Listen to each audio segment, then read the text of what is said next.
Hello everyone. તો આપણે last લેક્ચરમાં એમએલટી એટલે કે પારિમાણિક સૂત્રનો ઉપયોગ કરેલો અને મેં ત્યારે તમને એવું કીધેલું કે પારિમાણિક સૂત્રોનો ઉપયોગ કરીને આપણે અમુક ટાઈપના રીત ભણવાના છીએ કે જે તમારી જી અને નીટ માટે પણ ઘણા એમપી છે. તો એ રીત આપણે આજે ભણવાનું સ્ટાર્ટ કરીએ છીએ. એ જે રીત છે એ રીતનું નામ છે પારિમાણિક વિશ્લેષણ. બરાબર છે. તો સિમ્પલ આપણે થિયરી ચલાવીએ કે પારિમાણિક વિશ્લેષણનો અર્થ સમજાવી માત્ર તેના ઉપયોગો જણાવો. બરાબર છે. તો પહેલાં તો આપણે એ સમજીએ કે પારિમાણિક વિશ્લેષણ શું છે અને એના ઉપયોગો ક્યાં થાય છે, અને આ ઉપયોગમાંથી આપણે જી અને નીટમાં પણ દાખલા પૂછાય છે. બરાબર છે. તો આપણે વ્યવસ્થિત સમજી લઈએ ને. તો પારિમાણિક વિશ્લેષણ કોને કહેવાય? તો લખ્યું છે અહીંયા, પારિમાણિક સૂત્રોનો ઉપયોગ કરીને. હવે તમને ખબર છે કે પારિમાણિક સૂત્ર કયા છે? અલગ અલગ રાશિઓ માટે જે એમએલટી ફોર્મ આવે, બરાબર છે, M0 L0 T0 જેવાળું ફોર્મ હતું બધી રાશિ માટે અલગ અલગ, તો એને કહેવાય પારિમાણિક સૂત્ર. તો એવા પારિમાણિક સૂત્રોનો ઉપયોગ કરીને ભૌતિક વિજ્ઞાનના અમુક પ્રશ્નોનો ઉકેલ મેળવવાની પદ્ધતિને શું કહેવાય? પારિમાણિક વિશ્લેષણ કહેવાય. ફરીથી કહી દઉં, જે રીતમાં પારિમાણિક સૂત્રોનો ઉપયોગ કરી અને આપણે અમુક ટાઈપના જે ઇક્વેશન છે એને સમીકરણો જે છે એને સોલ્વ કરવા માટેની જે મેથડ છે એ મેથડને શું કહેવાય? પારિમાણિક વિશ્લેષણ. તો આ કઈ ટાઈપના પ્રશ્નોનો ઉકેલ આપણે પારિમાણિક વિશ્લેષણથી મેળવી શકીએ, એટલે કે પારિમાણિક સૂત્રોનો ઉપયોગ કરીને કઈ ટાઈપના પ્રોબ્લેમ આપણે સોલ્વ કરી શકીએ, એ તમારી સામે નીચે લખેલા છે, તમને સ્ક્રીન પર દેખાતા હશે. તો 3 ટાઈપના પ્રોબ્લેમ આપણે પારિમાણિક સૂત્રોનો ઉપયોગ કરીને મેળવી શકીએ છીએ, સોલ્વ કરી શકીએ છીએ. તો આ ત્રણેયમાંથી તમારે દાખલો પૂછાઈ શકે, બરાબર, જી નીટમાં બંનેમાં અને બોર્ડમાં પણ. તો ત્રણેય રીત આપણે સમજી લઈએ કઈ કઈ રીત છે. તો શું કહે છે, જુઓ, આ દરેક વિષય આપણે વિગતે અભ્યાસ કરવાનો છે, જેમાંથી એક વિષય આજે અભ્યાસ પૂરો કરીશું, એટલે કે તમને જસ્ટ એની એક્સપ્લેનેશન મળી જશે. પછીના નેક્સ્ટ લેક્ચર્સમાં આપણે એની ડિટેલમાં દાખલાનો પ્રેક્ટિસ કરશું. બરાબર છે. ચલો તો વાંચી લઈએ ફટાફટ. તો પહેલો ઉપયોગ એવો છે, 2 જુદી જુદી એકમ પદ્ધતિના એક જ ભૌતિક રાશિના એકમો વચ્ચેનો સંબંધ મેળવવો. એક વખત વાંચવાથી એમાં કંઈ ખબર ન પડે એવું તમને લાગે તો તમને એક વસ્તુ કહી દઉં, 2 જુદી જુદી એકમ પદ્ધતિ. હવે એકમ પદ્ધતિ કઈ કઈ હોય તમને યાદ છે? તમને આપણે ઘણી બધી એકમ પદ્ધતિ જોયેલી, જેમ કે એસઆઈ એકમ છે, MKS એકમ છે, એકમ પદ્ધતિ છે, CGS એકમ પદ્ધતિ છે, બરાબર. તો આ બધી અલગ અલગ એકમ પદ્ધતિ કહેવાય. તો શું કહે છે? 2 જુદી જુદી એકમ પદ્ધતિના એક જ ભૌતિક રાશિ, ટૂંકમાં ભૌતિક રાશિ એક જ લેવાની, જેમ કે બળ લઈ લ્યો, કે કાર્ય લઈ લ્યો, કે સમય લઈ લ્યો, કે લંબાઈ લઈ લ્યો, ટૂંકમાં કોઈ એક જ ભૌતિક રાશિ પકડવાની. તો એક જ ભૌતિક રાશિના આપણને ખબર છે ઘણા બધા એકમ હોય, જેમ કે લંબાઈ છે તો લંબાઈને ઘણા બધા એકમ છે. લંબાઈને મીટર એકમ છે, સેન્ટીમીટર એકમ છે, કિલોમીટર એકમ છે, માઇક્રોમીટર એકમ છે, નેનોમીટર એકમ છે. તો આવા અસંખ્ય એકમો છે, એટલે કે ટૂંકમાં ઘણા બધા એકમો છે કોને? એક જ ભૌતિક રાશિનું. આ પ્રમાણે જેમ કે બળ છે, બળ, તો બળને 2 એકમ છે. બળનો એસઆઈ એકમ કયો કહેવાય? ન્યૂટન કહેવાય. પરંતુ તમને ભણાવીશ, બળનો CGS એકમ કહેવાય ડાઇન. શું કહેવાય? ડાઇન, DYNE, ડાઇન. તો મારે ન્યૂટન અને ડાઇનનો સંબંધ મેળવવો છે. શું કરવું છે? બળનો એક એકમ છે CGS એકમ ડાઇન છે, અને બળનો એસઆઈ એકમ કયો છે? બળનો એસઆઈ એકમ છે ન્યૂટન. તો મારે CGS એકમ ડાઇન અને એસઆઈ એકમ ન્યૂટન વચ્ચેનો સંબંધ મેળવવો છે. તો એમાં શું કરીશું? પારિમાણિક વિશ્લેષણની રીતનો ઉપયોગ કરીશું. તો પહેલી રીત શું કહી છે? 2 જુદી જુદી એકમ પદ્ધતિમાં કોઈ એક જ ભૌતિક રાશિના એકમો વચ્ચેનો સંબંધ મેળવવો છે. મારે એમ જાણવું હોય કે ન્યૂટનને ડાઇન હારે કેટલા લેવા દેવા છે, એટલે કે ન્યૂટન કેટલા હોય તો 1 ડાઇન થાય, કે કેટલા ડાઇન હોય તો 1 ન્યૂટન થાય. સમજ પડે છે? તો આ ટાઈપના પ્રશ્નોનો હલ આપણે પારિમાણિક વિશ્લેષણથી મેળવી શકીએ છીએ. તો પહેલી રીત થઈ ગઈ. બરાબર છે. અત્યારે આપણે આ જસ્ટ વાંચીએ છીએ, બરાબર, ઉપર સુધી તમને સમજાવવાનો પ્રયત્ન કરું છું. આપણે એનો વિગતે અભ્યાસ કરવાનો છે, એટલે બહુ ચિંતા કરવી નહીં. આગળ બીજો ઉપયોગ વાંચીએ એનો. પારિમાણિક સમીકરણ વડે ભૌતિક વિજ્ઞાનના કોઈ સમીકરણની પારિમાણિક દ્રષ્ટિએ યથાર્થતા તપાસવી. આજે આપણે આ ઉપયોગ ડિટેલમાં ચર્ચા કરવાના છીએ. તો શું કહે છે? પારિમાણિક સમીકરણનો ઉપયોગ કરીને ભૌતિક વિજ્ઞાનનું કોઈ સમીકરણ પકડવાનું. આ સમીકરણ છે એ પારિમાણિક દ્રષ્ટિએ, એટલે કે એકમની દ્રષ્ટિએ સાચું છે કે ખોટું એ આપણે નક્કી કરી શકીએ છીએ. આને વધારે અત્યારે નહીં સમજાવું, કારણ કે હમણાં આના પછીનો ડિસ્કશનનો ટોપિક એ જ છે, બરાબર. આ બીજો ઉપયોગ છે. અને ત્રીજો ઉપયોગ છે, કોઈ ભૌતિક રાશિનું અન્ય ભૌતિક રાશિઓ સાથે સંબંધ ધરાવતું પારિમાણિક સમીકરણ મેળવવું. આ ઉપયોગમાંથી દર વર્ષે કોઈકના ને કોઈકના ભાગમાં જીમાં અને નીટમાં પ્રશ્ન પૂછાય છે. બરાબર છે. આ ઉપયોગ સૌથી IMP. ત્રીજો ઉપયોગ છે એ IMP, જી નીટ માટે વધારે, કારણ કે એમાંથી બહુ દાખલા પૂછાય છે. તો આપણે એનો પણ અભ્યાસ કરીશું. શું કહે છે કે માનો કે તમારે જે વેગ છે, વેગ, એ વેગનું તમારે લંબાઈમાં સમયમાં સમીકરણ મેળવવું છે. લંબાઈમાં દળ ફરીથી કહી દઉં, વેગ છે એ વેગનું તમારે લંબાઈ, દળ અને સમય આ ત્રણેયનો સંબંધ દર્શાવતું સમીકરણ મેળવવું છે. એટલે કે એક ભૌતિક રાશિનું અન્ય ભૌતિક રાશિઓ સાથે સંબંધ દર્શાવતું પારિમાણિક સૂત્ર મેળવવું હોય તો પણ તમને પારિમાણિક વિશ્લેષણની રીતનો ઉપયોગ લાગુ પાડી શકે. તો ફરીથી કહી દઉં, પારિમાણિક વિશ્લેષણ કોને કહેવાય? કે જે રીતમાં પારિમાણિક સૂત્રોનો ઉપયોગ કરીને ભૌતિક વિજ્ઞાનના અમુક પ્રશ્નો, એટલે કે 3 ટાઈપના પ્રશ્નો સોલ્વ કરવામાં આવે તેને શું કહેવાય? પારિમાણિક વિશ્લેષણ કહેવાય. ટૂંકમાં એક રીત છે, શું છે? એક મેથડ છે. કોનો ઉપયોગ કરવામાં આવે એમાં? પારિમાણિક સૂત્રનો. હવે તમને એ તો પ્રશ્ન ન થવો જોઈએ મનમાં કે પારિમાણિક સૂત્ર કોને કહેવાય, કારણ કે આપણે લગભગ છેલ્લા 2-3 લેક્ચર એમાં જ ગયા છે કે પારિમાણિક સૂત્ર કોને કહેવાય. જુદી જુદી રાશિઓ માટે પારિમાણિક સૂત્ર એટલે કે MLT ફોર્મ કયા કયા આવે, વેગ માટે શું આવે, પ્રયોગ માટે શું આવે, એ આપણે બધાએ અભ્યાસ કર્યો છે. તો હવે આનો ઉપયોગ ક્યાં થયો? 3 જગ્યાએ થયો. પહેલો ઉપયોગ ક્યાં છે? કે 2 જુદી જુદી એકમ પદ્ધતિના એક જ ભૌતિક રાશિના એકમો વચ્ચેનો સંબંધ મેળવો. એટલે શું કહે છે કે માનો કે બળ લઈ લો તો બળનો SI એકમ ન્યૂટન છે, પણ બળનો CGS એકમ ડાયન છે. તો છે તો બળ એકનું એક જ તે, પણ 2 અલગ અલગ ભૌતિક, 2 અલગ અલગ એકમ પદ્ધતિ. એક CGS છે તેમાં એકમ ડાયન છે, એક SI છે તેમાં એકમ ન્યૂટન છે. તો મારે CGS નો એકમ ડાયન અને SI નો એકમ ન્યૂટન બંને વચ્ચેનો સંબંધ મેળવવો છે તો મને આ રીત લાગુ પડશે. એ આપણે દાખલો ગણશું ત્યારે તમને સમજ વધારે પડશે ડિટેલ્સમાં. બીજો ઉપયોગ કેવો છે કે માનો કે કોઈ સમીકરણ છે. હવે આ સમીકરણ છે એ સાચું છે કે ખોટું? કોની દ્રષ્ટિએ? એકમની દ્રષ્ટિએ. પારિમાણિક એટલે એકમ સમજી લો. કોની દ્રષ્ટિએ? એકમની દ્રષ્ટિએ. એકમની દ્રષ્ટિએ સમીકરણ સાચું છે કે ખોટું એ પણ આપણને પારિમાણિક વિશ્લેષણ પરથી ખબર પડી જાય. અને ત્રીજો ઉપયોગ છે કે મારો કોઈ એક ભૌતિક રાશિ છે એ ઘણી બધી રાશિ પર ડિપેન્ડ કરે છે. માનો કે વેગ છે, વેગ તો એ દળ પર ડિપેન્ડ કરે નથી કરતું, સમય પર ડિપેન્ડ કરે નથી કરતું, કે ભાઈ લંબાઈ પર ડિપેન્ડ કરે નથી કરતું. તો મારે આ વેગનો છે એ અલગ અલગ રાશિઓમાં સંબંધ મેળવવો છે તો પણ મને આ રીત કામ લાગે છે. તો એના 3 ઉપયોગ થઈ ગયા. આપણે ત્રણેય ઉપયોગમાં ડિટેલમાં ચર્ચા કરીશું. અત્યારે આપણે તમને આ સમજાવવાનું છે. બીજું પહેલાં આપણે આ ઉપયોગ લઈએ. બીજો કયો ઉપયોગ છે? પારિમાણિક સમીકરણ વડે ભૌતિક વિજ્ઞાનના કોઈ સમીકરણની પારિમાણિક દ્રષ્ટિએ યથાર્થતા તપાસવી. તો આપણે આ ચેક કરીએ છીએ, બરાબર છે. તો હવે પછીનો આપણો ડિસ્કશનનો પોઈન્ટ શું રહેશે કે ભાઈ પારિમાણિક વિશ્લેષણનો ઉપયોગ કરીને કોઈ સમીકરણ છે એ એકમની દ્રષ્ટિએ સાચું છે કે ખોટું છે એ નક્કી કઈ રીતે કરવું, બરાબર છે. ચલો આપણે જોઈએ. તો આ જે વસ્તુ છે એ આપણે એક સમીકરણની મદદ વડે સમજીએ. એક દાખલો ઉદાહરણ જોઈ લઈએ તો તમને આ રીતે એકદમ ઇઝી છે, ખબર પડી જશે, બરાબર છે. ચલો સમીકરણ આવું કંઈક છે કે D = V0t + ½ AT². આવું સમીકરણ છે. હવે ક્વેશ્ચન એમ છે કે આપેલ સમીકરણ છે એ પારિમાણિક દ્રષ્ટિએ યથાર્થ છે કે નહીં એ મારે ચેક કરવાનું છે. તો મારું કામ એ છે કે આ જે સમીકરણ છે D = V0t + ½ AT² એ પારિમાણિક દ્રષ્ટિએ યથાર્થ છે કે નહીં એનો મારે અંદાજ મેળવવાનો છે, બરાબર છે. તો એ માટે શું કરવું જોઈએ, કઈ રીત ફોલો કરવાની, કયા સ્ટેપ ફોલો કરવાના એ તમને હવે શીખવાડું છું. હવે આ આગળ વધતા પહેલાં, આ સમીકરણમાં અંદર જતા પહેલાં આના અમુક નિયમો છે, એ નિયમો તમને હું પહેલાં સમજાવી દઉં છું, બરાબર છે. નિયમો જોઈ લઈએ આપણે.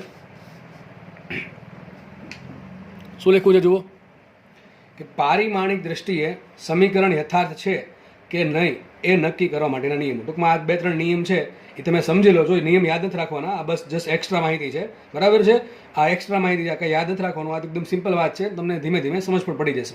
તો કોઈ સમીકરણ છે એ પારિમાણિક દ્રષ્ટિએ યથાર્થ છે કે નહીં એ નક્કી કરવા માટેના નિયમો. તો પહેલો કે કેવું લખ્યું છે? સરવાળો અને બાદબાકી. શું કહેવા માંગે છે? હું તમને એક તમને સવાલ પૂછું, બરાબર છે. તમે એનો મનમાં આન્સર આપજો, બાકી તમે કંઈ બોલી તો શકવા નથી વિડીયો જોતી વખતે, એટલે તમારે મનમાં આન્સર આપવાનો છે. ચલો પહેલો નિયમ એક સરવાળો બાદબાકી કંઈક લખ્યું છે. હવે હું તમને એમ પૂછું કે 1 મીટર + 3 મીટર કેટલા થાય? તો તમારો સિમ્પલ આન્સર છે 4 મીટર. શું થાય? 4 મીટર. જો ભાઈ ધ્યાનથી સમજો, ઉદાહરણ આપીને સમજાવું છું તો એકદમ સિમ્પલ, મગજમાં આરામથી ઉતરી જશે. પણ તમારું બધું જ ધ્યાન અહીંયા હોવું જોઈએ. તો તમને પ્રશ્ન પૂછું, 1 મીટરમાં તમે 3 મીટર નાખો તો કેટલા મીટર લંબાઈ થાય? 4 મીટર થાય. હવે મારા પ્રશ્નનો આન્સર આપો. 1 મીટરમાં 3 કિલોગ્રામ ઉમેરો, શું આન્સર આવે? શું 4? 4 તો સાહેબ નો આવે. સવાલ ખબર પડી મારો? ઉપરનું વાંચો, શું લખ્યું છે? 1 મીટર + 3 મીટર 4 મીટર થાય, બરાબર છે. હું તમને એમ પૂછું, 1 મીટરમાં 1 મીટર લંબાઈમાં 3 કિલોગ્રામ દળ ઉમેરો. સાહેબ કંઈક ખોટું લાગે છે. હકીકત ખોટું થયું છે. ક્યાં ખોટું થયું? લંબાઈમાં તમે દળ ઉમેરવાની વાત કરો છો, એ તો કોઈ થાય જ નહીં. હું તમને એમ કહું ભાઈ આ વ્યક્તિની લંબાઈ કેટલી છે, કે ભાઈ આ વ્યક્તિની લંબાઈ ધરો કે 160 સેન્ટીમીટર છે. હું તમને એમ કહું કે આ વ્યક્તિની લંબાઈ 160 ઊંચાઈ, આ વ્યક્તિની ઊંચાઈ 160 સેન્ટીમીટર છે, એમાં તમે 5 કિલો હજી ઊંચાઈ નાખી દો તો વાત ખોટી થઈ સાચી થઈ? ખોટી વાત થઈ. તમે ઊંચાઈમાં દળ ઉમેરવાની વાત કરો છો તો એ જ વાત થઈ છે. લંબાઈમાં દળ ઉમેરાય કે ન ઉમેરાય? ન ઉમેરાય. ઉમેરાઈ શકે? ના ઉમેરાઈ શકે. તો હકીકત નિયમ શું છે? એક જ રાશિમાં એની જેવી જ રાશિ ઉમેરાઈ શકે. લંબાઈમાં લંબાઈ જ ઉમેરાઈ શકે, દળમાં દળ જ ઉમેરાઈ શકે, સમયમાં સમય જ ઉમેરાઈ શકે. સમજ પડે તો આ સમીકરણ કેવું ખોટું સમીકરણ છે, આ સમીકરણ ખોટું છે, આનો આન્સર જ ન આવે કંઈ. હું તમને એમ કહું 1 મીટર પ્લસ 3 કિલોગ્રામ કેટલા, ખોટી વાત છે દોસ્ત, ખોટી વાત છે. ચલો બીજી વાત સમજીએ. હું તમને એમ પૂછું 5 સેકન્ડ માઇનસ 2 સેકન્ડ, ચલો શું આન્સર આવશે આનો? 3 સેકન્ડ. શું આન્સર આવે? 3 સેકન્ડ. ફટકે આપણે આન્સર દીધો કે 5 સેકન્ડમાંથી 2 સેકન્ડ બાદ થાય તો શું થાય? 3 સેકન્ડ આન્સર આવે. પછી હું તમને એમ પૂછું કે 5 મિનિટમાંથી 20 સેકન્ડ બાદ કરો. શું બોલો હું? 5 સેકન્ડમાંથી 20 સેકન્ડ બાદ કરો. શું આન્સર આવે? ઘણા કહેશે આન્સર ન આવે. અરે દોસ્ત, મિનિટ છે એ પણ સમયનો એકમ છે, સેકન્ડ છે એ પણ સમયનો એકમ છે. તો આપણે એક કામ કરીએ ને, આ મિનિટ છે ને સેકન્ડમાં ફેરવી નાખીએ. શું કરીએ? મિનિટ છે એને સેકન્ડમાં ફેરવી નાખીએ. 1 મિનિટમાં 60 સેકન્ડ હોય, ધ્યાનથી સાંભળજો. 1 મિનિટમાં 60 સેકન્ડ હોય તો 5 મિનિટમાં કેટલી સેકન્ડ હોય? 5 36 કેટલી હોય? 300 સેકન્ડ. તો 5 મિનિટમાં 300 સેકન્ડ હોય. આ 5 મિનિટને શું લખાય? 5 મિનિટ લખાય 300 સેકન્ડ માઇનસ 20 સેકન્ડ. તો શું આન્સર આવશે? 280 સેકન્ડ. શું આન્સર આવે? 280 સેકન્ડ. ટૂંકમાં 5 મિનિટમાંથી 20 સેકન્ડ બાદ થઈ શકે. તો સાબિત થયું અહીંયા. સાબિત એવું થયું કે એક સમયમાંથી તમે સમય બાદ કરી શકો, સમયમાં તમે સમય ઉમેરી શકો, લંબાઈમાં તમે લંબાઈ ઉમેરી શકો, લંબાઈમાંથી તમે લંબાઈ બાદ કરી શકો, પરંતુ લંબાઈમાં તમે દળ ઉમેરી ના શકો. પછી આનો આન્સર શું આવે વિચારો? 5 સેકન્ડમાંથી 2 કિલો બાદ કરો. આ મિનિંગલેસ છે કે મિનિંગલેસ નથી? આ મિનિંગલેસ કેવું છે? મિનિંગલેસ છે. બરાબર છે? આનો કંઈ મિનિંગ જ નથી. 5 સેકન્ડમાંથી 2 કિલો બાદ કરો મતલબ શું? કંઈ ન આવે, કંઈ ના થાય. બરાબર, ખોટી વાત છે. તો સાબિત શું થયું? સાબિત થયું. યાદ રાખજો સાબિત શું થયું. આ બધું ઉદાહરણ આપ્યા એના પછી આપણે સાબિત શું કરી શકીએ કે એવું સાબિત થયું સરવાળા બાદબાકી માટે. શું સાબિત થયું? યાદ રાખજો, લખું છું. સરવાળા બાદબાકી માટે રાશિઓ સમાન જ હોવી જોઈએ. સમાન જ હોવી જોઈએ એટલે શું કહે છે? તમારે 2 રાશિનો સરવાળો કરવો છે કે 2 રાશિની બાદબાકી કરવી છે, તો ફરજિયાત એ રાશિ સરખી જ હોવી જોઈએ. એટલા માટે એમ કહે છે કે માનો કે તમારે સમયની બાદબાકી કરવી છે તો સમયમાંથી સમય જ બાદ થાય, સમયમાં સમય જ ઉમેરાય, દળમાંથી દળ જ બાદ થાય, દળમાંથી દળમાં દળ જ ઉમેરાય. એમ કહેવા માંગે છે કે 2 રાશિઓના સરવાળા કે ઘણી બધી રાશિઓના સરવાળાને તમારે બાદબાકી કરવા છે તો હંમેશા રાશિઓ સમાન જ હોવી જોઈએ. ટૂંકમાં શું કહે છે? દળમાંથી 4-5 દળ હોય તો 4-5 દળ હોવા જોઈએ તો જ એનો સરવાળો થશે, તો જ એની બાદબાકી થશે. બરાબર છે? હું તમને એમ કહું ક્લાસમાં 50 છોકરાઓ છે, હવે કોઈકને પૂછું તારું વજન કેટલું, સોરી કેટલું દળ, તો એમ કહેશે ભાઈ 50 કિલો. પછી બીજાને એમ પૂછું તારી ઊંચાઈ કેટલી, તો ધારો કે 160 સેન્ટીમીટર. હું એમ કહું બેન સરળો કરો તો વાત ખોટી છે. 50 કિલોમાં 160 સેન્ટીમીટર ઉમેરાય નહીં. પણ હું એમ કહું બીજા વ્યક્તિ તારું વજન કેટલું, સોરી દળ કેટલું, એ કે 40 કિલો, તો 50 કિલોમાં 40 કિલો ઉમેરાય. બરાબર છે કે નહીં? 90 કિલો વજન દળ થાય બેયનું ભેગું થઈને. પરંતુ કોઈ દિવસ દળમાં ઊંચાઈ ન ઉમેરાય, ઊંચાઈમાં દળનો બાદ થાય. ટૂંકમાં સમજ પડે કે નહીં? ટૂંકમાં 2 રાશિઓના સરવાળા કે બાદબાકી કરવા છે, 2 કે તેથી વધારે રાશિઓ. બરાબર છે? 2 કે તેથી વધારે રાશિઓના સરવાળા બાદબાકી કરવા માટે હંમેશા રાશિઓ સમાન જ હોવી જોઈએ. જેમ કે જો દેખાય તમને મીટરમાં મીટર ઉમેરાણું તો 4 મીટર થયું, પણ મીટરમાં 3 કિલો ઉમેરાય નહીં, તો આ ખોટી વાત થઈ ગઈ છે. સમજ પડે છે કે નહીં? તો ચાલો તમને ધ્યાનથી સમજજો, ધ્યાનથી સમજજો. હવે તમને આવું તો સિમ્પલ આપશે નહીં રકમમાં કે ભાઈ 1 મીટર પ્લસ 3 મીટર કેટલા થાય? ઓ તો જીનેટ વાળા પૂછશે નહીં. તો શું પૂછશે? જો આ એક્સ્ટ્રા માહિતી છે, બહુ કામની માહિતી છે, એટલા માટે તમને ભણાવું છું. જો તો તમને પૂછશે આવું કે મને કેમ કીધું એફ છે એ બળ છે. આ શું છે? બળ છે. માઇનસ ધારો કે કોઈ રાશિ છે એ. કઈ રાશિ છે? એ. બરાબર, આન્સર આવ્યો બી. સમજો હું શું પૂછ્યું છે? બળ છે, એમાંથી મેં કંઈક રાશિ બાદ કરી, એ રાશિનું નામ છે એ, અને એનો જવાબ આવ્યો બી. તો મને એમ કહી શકો તમે, મને એમ કહો તમે કે એ કઈ રાશિ હોય? એ છે એ કઈ રાશિ હોય? તમે જેટલું જો આ બધું સમજાવ હોય તો તમારો મગજમાં આન્સર અત્યારે આવી જ ગયો હશે. હું શું પૂછું? મેં બળમાંથી મેં કંઈક બાદ કર્યું, મેં કંઈક એ જેટલી રાશિ બાદ કરી. બરાબર છે? એ કોઈ રાશિ છે. બરાબર છે? રાશિનું ટૂંકમાં મૂલ્ય છે, અને બેની બાદબાકી થઈને આન્સર આવ્યો બી. તો મને એમ કહો એ શું હોય? એ કઈ રાશિ હશે? એ અથવા એક આ કઈ રાશિનું મૂલ્ય હોય? અરે સાહેબ, બળમાંથી બળ જ બાદ થાય. હું એમ કહું 5 ન્યૂટનમાંથી 5 કિલો બાદ કરો, ખોટી વાત છે. એ બાદબાકી આવી. બાદબાકી ત્યારે જ થાય કે જો 2 રાશિ સરખી હોય તો જો એફ બળ હોય તો એ પણ શું હોય? બળ જ હોય. દોસ્ત આની જરૂર પડશે, આ સમજી લેજો. હજુ કહું છું આની જરૂર પડશે આગળ વધીને. તો બળમાંથી બળ જ બાદ થાય. હું એમ કહું ધારો કે 5 ન્યૂટન છે, એ છે 3 ન્યૂટન છે, તો 5 ન્યૂટનમાંથી 3 ન્યૂટન બાદ થાય તો જવાબ શું આવે? શું જવાબ આવે? 5 માંથી 3 શું થાય? 2 ન્યૂટન. તો શું આન્સર આવ્યો? ન્યૂટનમાં આવ્યો કે મીટરમાં આવ્યો? હું એમ કહું અહીંયા કે 1 મીટર પ્લસ 3 મીટર 4 કિલો લખાય. 4 કિલો 1 મીટર પ્લસ 3 મીટર બરાબર 4 કિલો, કે મીટર જ લખાય? અરે દોસ્ત મીટર જ લખાય. મીટર પ્લસ મીટર, લંબાઈ પ્લસ લંબાઈ, તેને શું આન્સર આપે? લંબાઈ જ આપે. બરાબર છે. સમયમાંથી સમય બાદ કરો તો સમય જ વધે, કંઈક કિલોગ્રામ ના વધે. આમ ન લખાય કે 5 સેકન્ડ માઇનસ 2 સેકન્ડ બરાબર 3 કિલો. હવે કોઈક મારી દે આમાં આવું બોલ્યા હોય તો. બરાબર છે. તો સમયમાંથી સમય બાદ થાય તો સમય જ મળે. ટૂંકમાં એક રાશિમાંથી એની જેવી બીજી રાશિ બાદ થાય તો આન્સર પણ એ જ રાશિ આવશે. કેમ કે સમય માઇનસ સમય બરાબર સમય, દળ માઇનસ દળ બરાબર દળ. સમજ પડે છે? તો બળમાંથી બીજું બળ બાદ કરો તો આન્સર શું આવે? બળ જ આવે. તો બી પણ શું હોય? બળ જ હોય. શું હોય? બળ જ હોય. સમજ પડે છે? બહુ આઈએમપી વાત તમને મેં કહી દીધી. આઈએમપી એટલે એવું નહીં પૂછાય છે. આઈએમપી એટલે કે મહત્વની વાત, ઇમ્પોર્ટન્ટને હું ટૂંકમાં આઈએમપી કહું છું. તો આનાથી ખબર શું પડી આપણને? એટલું જે ભણ્યા એટલે આટલી ડિસ્કશન કર્યું એનું તાત્પર્ય શું? એવું તાત્પર્ય તમારી સામે લખેલું જ છે ઓલરેડી. શું લખ્યું? જો સરવાળા બાદબાકી થવા માટે બે રાશિ સરખી હોવી જોઈએ. આ શું કહે છે? જો તમારે બળમાંથી કોઈ રાશિ બાદ થાય છે અને એનો આન્સર કંઈક ત્રીજી રાશિ આવે છે, બરાબર? ટૂંકમાં આન્સર કંઈક અલગ આવે છે, તો આ બળ હોય તો આ પણ બળ હશે, તો જ બાદબાકી થઈ હોય. કે આ બળ હશે તો જ આ બળ થશે. એમને કીધું એને મૂલ્ય સરખા હોવા જોઈએ. મને કે આ 5 ન્યૂટનનું બળ છે, આ 5 ન્યૂટન માઇનસ 3 ન્યૂટન. શું આન્સર આવે? 2 ન્યૂટન.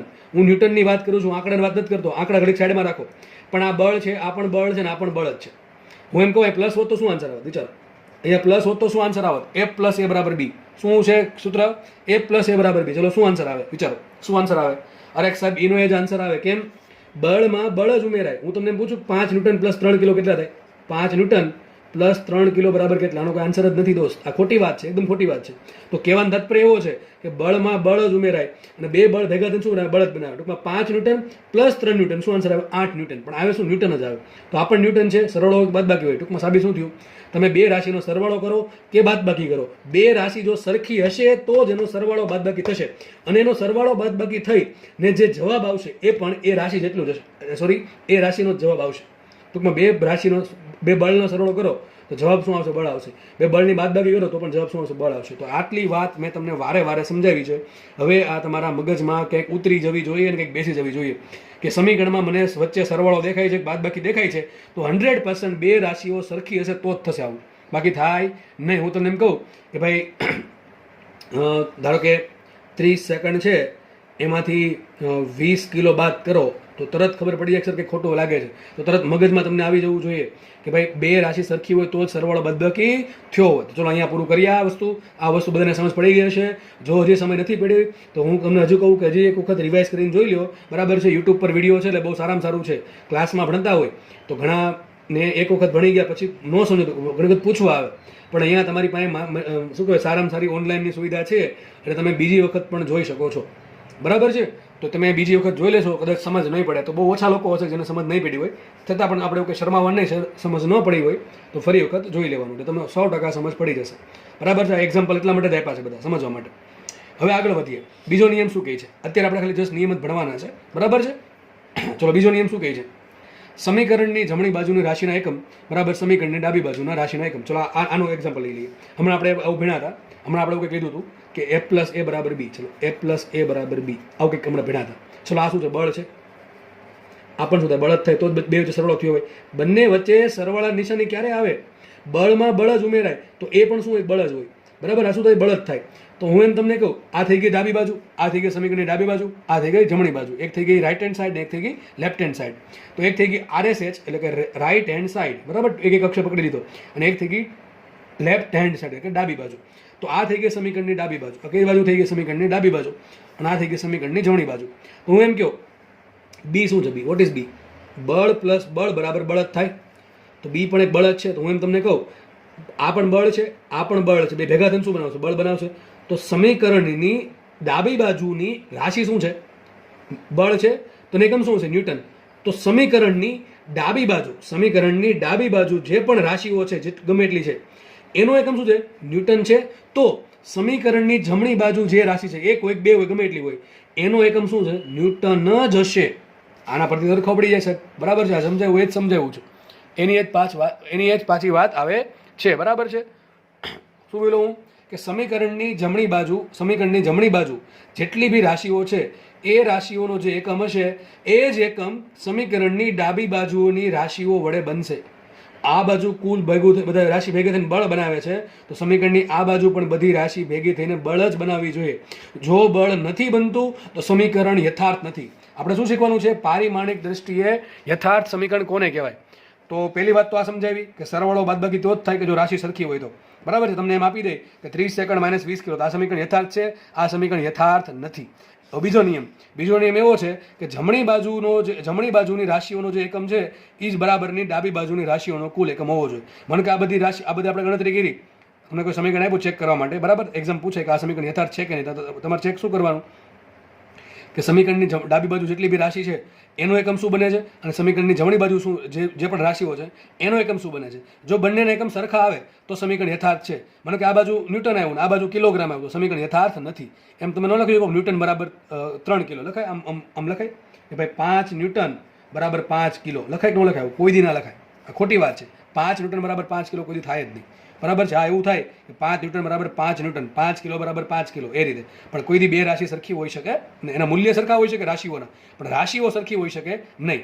તો એ રીતે છે કે ભાઈ આ બાજુ બધી રાશિનો એકમ જે આવે છે એ જ એકમ આ બાજુ આવવો જોઈએ તો સમીકરણ યથાર્થ થશે, બાકી થશે નહીં. આ તમને જેમ આપણે પ્રેક્ટિસ કરતા જશું એમ તમને વધારે મગજમાં ઉતરતું જશે.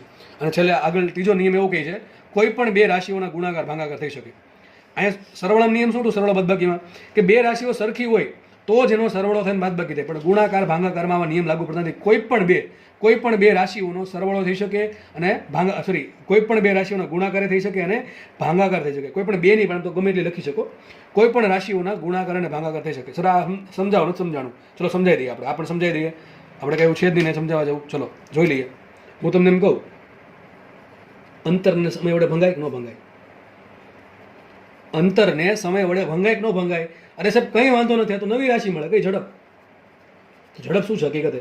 અંતરનો સમયનો ભાગાકાર છે. તો બે રાશિનો ભાગાકાર થયો, બરાબર છે. બે રાશિનો ભાગાકાર થયો.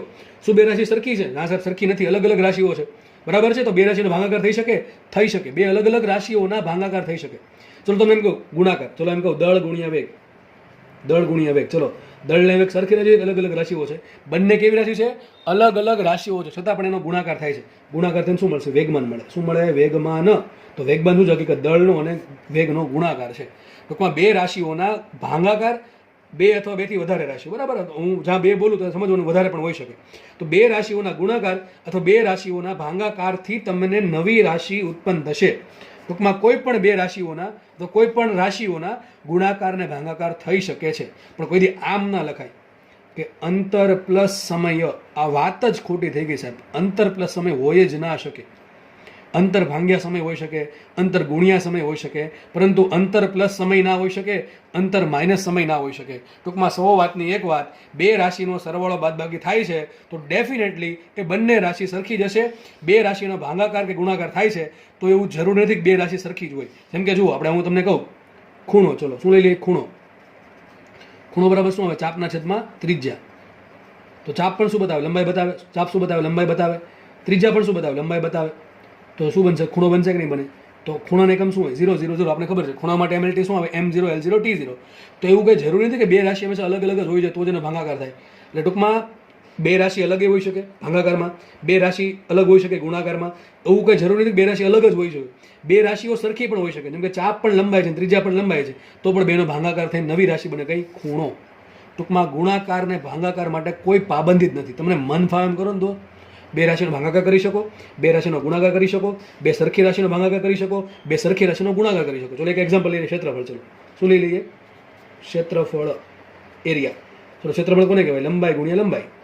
તો શું છે? ગુણાકાર છે. કઈ રાશિનો? બે સરખી રાશિનો લંબાઈ અને લંબાઈનો ગુણાકાર છે, તો નવી રાશિ મળે કઈ? ક્ષેત્રફળ. ટૂંકમાં બે સરખી રાશિનો તમે ગુણાકાર કરી શકો, બે સરખી રાશિનો ભાગાકાર કરી શકો. બે અલગ અલગ રાશિનો ગુણાકાર, બે અલગ અલગ રાશિનો ભાગાકાર કરવાથી તમને અલગ અલગ રાશિઓ મળશે. એટલે ટૂંકમાં 100 વાતની એક વાત શું સાબિત થઈ કે કોઈ પણ રાશિઓના તમે ગુણાકાર ભાગાકાર કરી શકો છો, પરંતુ કોઈ પણ બે રાશિઓના તમે સરવાળો બાદબાકી કરી શકો નહીં. તમે માત્ર ને માત્ર સરખી રાશિઓના જ સરખી રાશિઓના જ સરવાળા અને બાદબાકી કરી શકો છો, પરંતુ ગુણાકાર અને ભાગાકાર માટે કોઈ નિયમ નથી. બીજો નિયમ શું જોયો આપણે? બીજો વચ્ચેનો નિયમ એવો જોયો હતો કે સમીકરણની ડાબી બાજુ જે પણ એકમ હશે એ જ સમીકરણની જમણી બાજુ એકમ હશે. તો આટલા નિયમ તમારા મગજમાં વ્યવસ્થિત ગોખા વગર વ્યવસ્થિત સમજીને જો અંદર ઘૂસી ગયા હશે તો તમને કોઈ પણ દાખલો આવડી જશે. જે લોકોએ નથી સમજાણું, હજી કહું છું, પ્લીઝ રિપીટ કરીને જોઈ લો, બરાબર છે. સારામાં સારી સુવિધા તમારી પાસે છે અત્યારે ઓનલાઈનની. તો આપણે હવે આગળ વધીએ. આપણે જે વસ્તુ શોધવાની હતી ત્યાં આગળ વધીએ. ચલો, તો આપણી પાસે આવું સમીકરણ હતું તમને યાદ હોય તો આપણે છેલ્લે અહીંયા અટકાવ્યું હતું, બરાબર છે? આપણે અહીંયા અટકાવ્યું હતું કે આ સમીકરણ છે એ સમીકરણની મારે યથાર્થતા તપાસવી હતી. કઈ રીતે?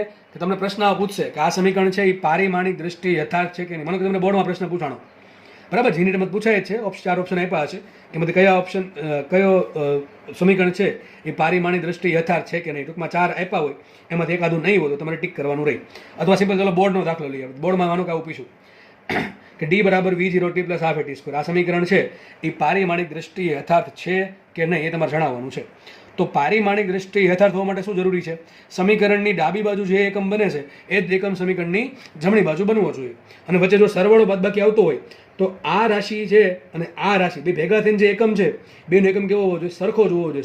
સરવાળો આવે કે બાદબાકી આવે, જે આનો એકમ છે એ જ આનો એકમ હોવો જોઈએ. જેમ કે આ લંબાઈ હોય તો આ લંબાઈ થવી જોઈએ, આ દળ થાય તો આ દળ થવું જોઈએ, એ રીતે. તો તમને માનો કે આપણે એક્ઝામ્પલ લઈને સમજીએ કે d બરાબર v0t plus half at square, આવું એક સમીકરણ આપ્યું. ભવિષ્યમાં સમીકરણ મળશું આપણે આવું અથવા અલગ.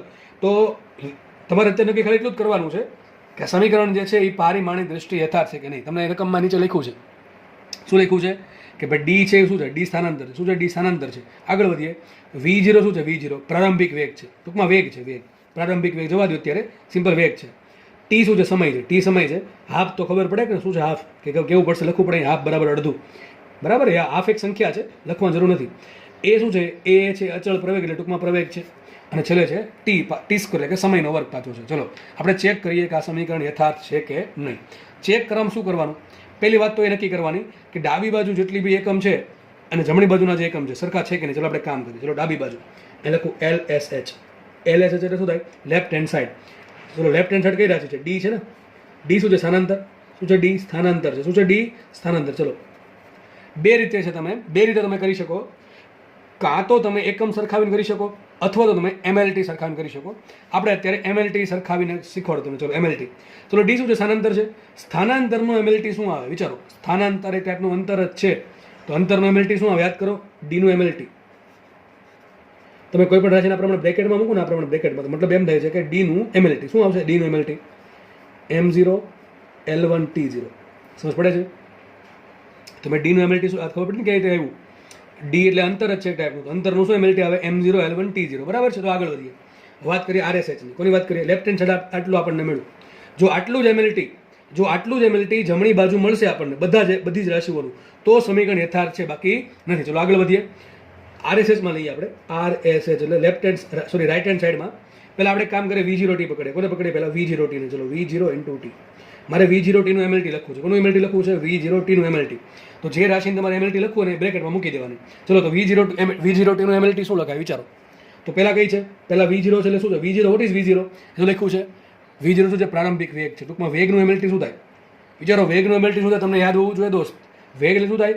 અંતરના છેદમાં સમય અથવા સ્થાનાંતરના છેદમાં વેગ બરાબર થાય સ્થાનાંતરના છેદમાં સમય. ચલો તો વેગનું MLT શું આવે તમને ખબર હશે? m0 L1 T-1. ઓહો સર, ક્યાંથી લાવ્યા? મેં તમને પહેલાં કીધું હતું લાસ્ટ લેક્ચરમાં જ કે જો તમને MLT લખતા નહીં આવડે તો હવે પછીનું કંઈ નહીં સમજાય. તમે જો અનુભવ કરી શકો છો. તમે અનુભવ કરી શકો છો. અત્યારે મેં MLT ડાયરેક્ટ લખી નાખ્યું. ક્યાંથી આવ્યું? એના માટે તમારે આગળના લેક્ચર જોવા પડશે. તો જે ભાઈ બહેન અત્યારે ડાયરેક્ટલી આ લેક્ચર જોવે છે અને ખબર નથી પડતી કે MLT ક્યાંથી આવે છે, એને હું રિકમેન્ડ કરીશ, સજેશન આપીશ કે આગળના લેક્ચર જોઈ લે, એટલે ઓટોમેટિક એને સમજ પડી જશે કે ક્યાંથી આવે છે. ઇન્ટુ સમય છે. આ વેગનું લખ્યું આપણે MLT, દળ અંતરના છેદમાં સમય. ઇન્ટુ સમય છે ને, v0t છે. v0 × t. v0 વેગ છે, t શું છે? સમય. ચલો સમયનું શું MLT થાય? સમય તો ફિક્સ છે, શું થાય? t1. તો સમયનું MLT t1. ચલો તો જો શું આવશે MLT એનો વિચારો? અહીંયા m0 એમને આવશે. m0 એમને આવી ગયા, ઓકે. L1 પણ એમને આવશે, ઓકે. અહીં ટીની -1 ઘાત છે. અહીં ટીની કેટલી ઘાત છે? +1 ઘાત છે.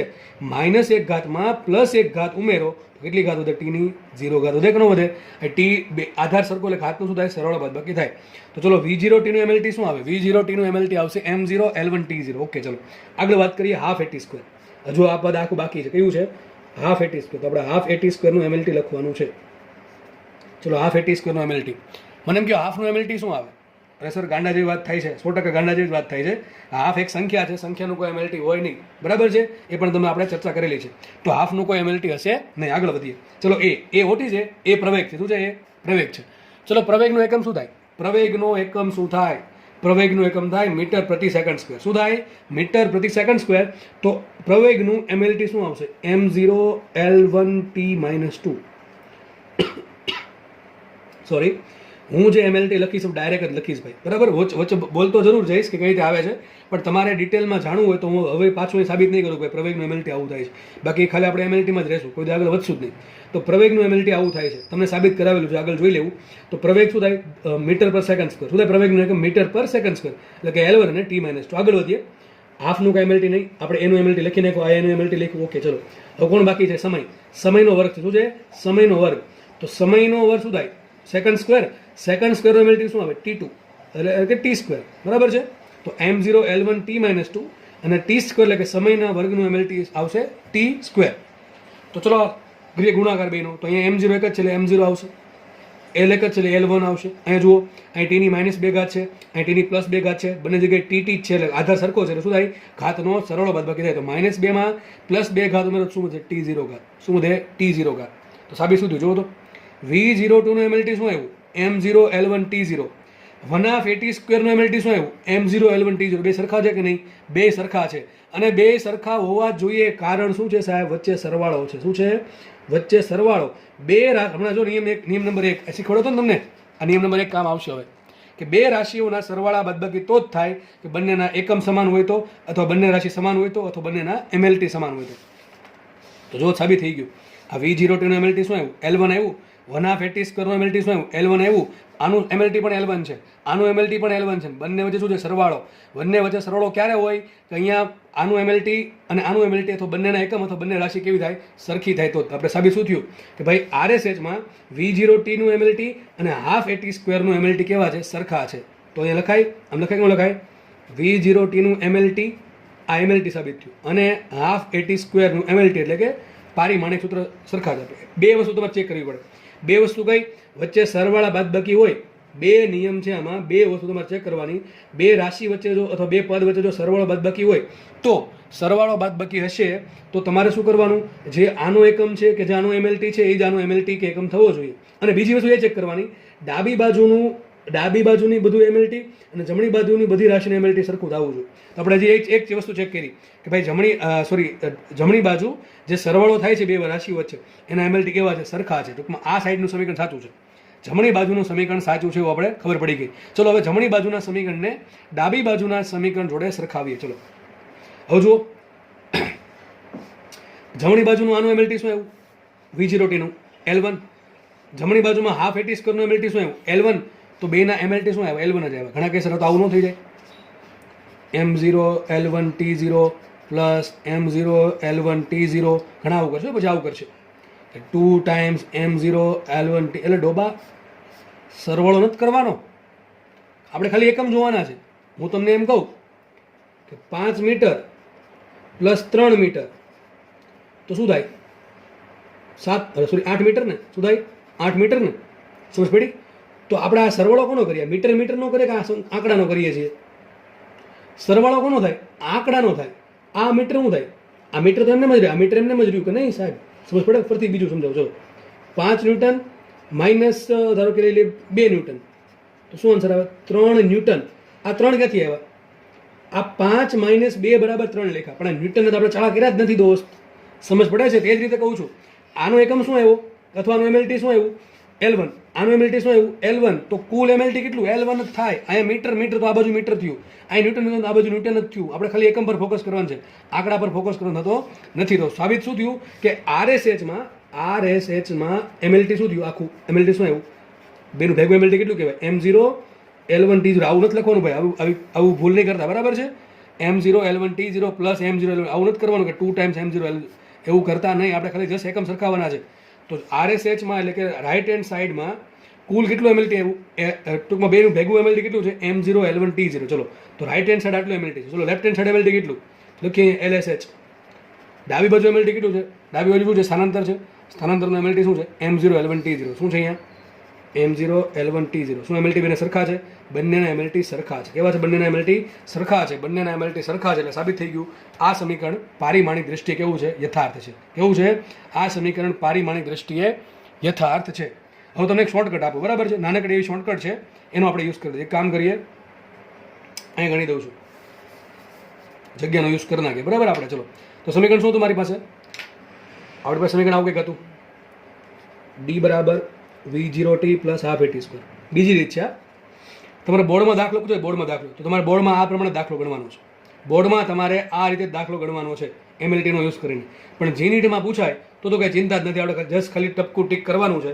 એટલે એના માટે જેટલી બી શોર્ટકટ વાપરીએ બધી ચાલે, બધી શોર્ટકટ આપણે મનમાં હોવી જોઈએ. ચલો, તો બીજી રીત છે એકમવાળી રીત. આ રીત કઈ છે? એમએલટી વાળી રીત, કે ભાઈ બધાને એમએલટી શોધવાના, બરાબર છે. વચ્ચે સરળો બાદબાકી આવતો હોય તો એમએલટી સરખા થવા જોઈએ, અને જમણી બાજુનું જે એમએલટી મળે છે એ ડાબી બાજુનું એમએલટી મળવું જોઈએ. જો બે વસ્તુ ફૂલફિલ થાય, બે વસ્તુ સંતોષાય, તો મારું સમીકરણ યથાર્થ છે. ફરીથી બોલું છું કે બધાના એમએલટી શોધવાના, અલગ અલગ પદના એમએલટી શોધવાના.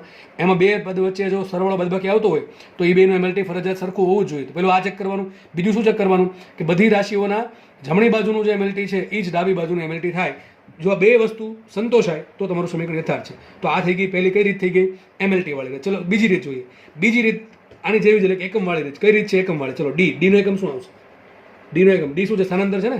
ડી સ્થાનાંતર છે, સ્થાનાંતર એટલે કે મીટર, તો આનો એકમ થઈ ગયો મીટર. ચલો આગળ વધીએ. V0t શું છે? V0t. ચલો વેગનો એકમ શું આવે? વેગનો એકમ શું આવે? એક કામ કરું, આપણે આ પેન યુઝ કરીએ, દેખાય તમને. V0t. ચલો, V0 એક વેગ છે. વેગનો એકમ શું થાય? મીટર પ્રતિ સેકન્ડ ઇન્ટુ ટી શું છે? સેકન્ડ. ટીનો એકમ શું થાય? ટી સમય છે. સમયનો એકમ શું થાય? સેકન્ડ. સેકન્ડ ઉડી ગયા, શું કીધું? મીટર. તો V0t નો પણ એકમ શું આવ્યો? મીટર આવ્યો. ચલો આગળ વધીએ. Half eighty square. કયું પદ છે? Half eighty square. ચલો, હાફનો કઈ એકમ ના હોય, હાફ છે એક સંખ્યા છે, એનો કઈ એકમ હશે નહીં. આગળ વધીએ તો એટી સ્ક્વેર. ચલો, એ શું છે? પ્રવેગ. પ્રવેગનો એકમ શું થાય? મીટરના છેદમાં સેકન્ડ સ્ક્વેર. શું થાય? મીટરના છેદમાં સેકન્ડ સ્ક્વેર. અહીંયા શું છે? પ્રવેગ ગુણ્યા સમયનો વર્ગ. સમયના વર્ગનો એકમ શું થાય? Second square. તો સેકન્ડ સ્ક્વેર ઉડી ગયા, વધ્યું શું? ખાલી મીટર. તો જુઓ, આ ડી બરાબર V0t plus half eighty square છે. એમાં ડીનો એકમ શું આવ્યો? મીટર આવ્યો. ડીનો એકમ શું આવ્યો? ડીનો એકમ આવ્યો મીટર. આ ડી છે, એનો એકમ આવ્યો મીટર. પછી બીજું પદ કયું છે? V0t. આ V0t નો એકમ શું આવ્યો? મીટર આવ્યો. એનો પણ એકમ મીટર આવ્યો. અને હાફ એટી સ્ક્વેર નો એકમ શું આવ્યો? મીટર આવ્યો. તો શું સાબિત થયું? તમને ખબર પડી જાય. લાઇટ થઈ જવી જોઈએ. શું લાઇટ થવી જોઈએ? કે મીટર બે, આ મીટર એટલે કે V0t પણ મીટર છે અને હાફ એટી સ્ક્વેર પણ મીટર છે. બંને મીટરનો સરવાળો થઈને મીટર જ મળે છે. સમજ પડે છે? મને કંઈ આમ આપ્યું હોત આપણને કે ડીન જગ્યાએ દળ આપી દો, ચલો એમ આપી દો એમ, તો સમીકરણ યથાર્થ છે કે નહીં? હવે જોઈને ખબર પડી જાય કે V0t નો એકમ મીટર છે, હાફ એટી સ્ક્વેરનો પણ એકમ મીટર છે. મીટર અને મીટર ભેગા થઈને મીટર જ બનાવે. 5 મીટર પ્લસ 10 મીટર 15 મીટર જ થાય. પણ આ બધું તમને દળ આપ્યું હોય સ્મોલ એમ, તો આ બધું એકમ થઈ ગયું કિલોગ્રામ. તો એવું થાય કોઈ 5 મીટર પ્લસ 10 મીટર બરાબર 5 કિલોગ્રામ. તો વાત ખોટી છે. સમજ પડે કે નહીં? તો એક રીત કઈ કીધી તમને? એમએલટી વાળી રીત. બોર્ડમાં તમારે આ પ્રમાણે જવાનું છે, બોર્ડમાં દાખલો પૂછાય તો. પણ જીનીટમાં પૂછે તો આપણે કોઈ બી રીતે ગણી શકશું કે ડી બરાબર V0t plus half eighty square. બધા પદના શું કરવાના? એકમ શોધી નાખવાના. શું કરવાના? એકમ શોધી નાખવાના.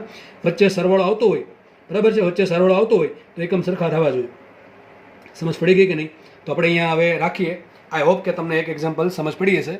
અને પછીના નેક્સ્ટ લેક્ચરમાં આપણે વધારે આવા એક્ઝામ્પલ્સની પ્રયત્ન કરીશું. બરાબર છે? ઓકે, ચલો તો રાખીએ અહીંયા. જય હિન્દ, જય ભારત.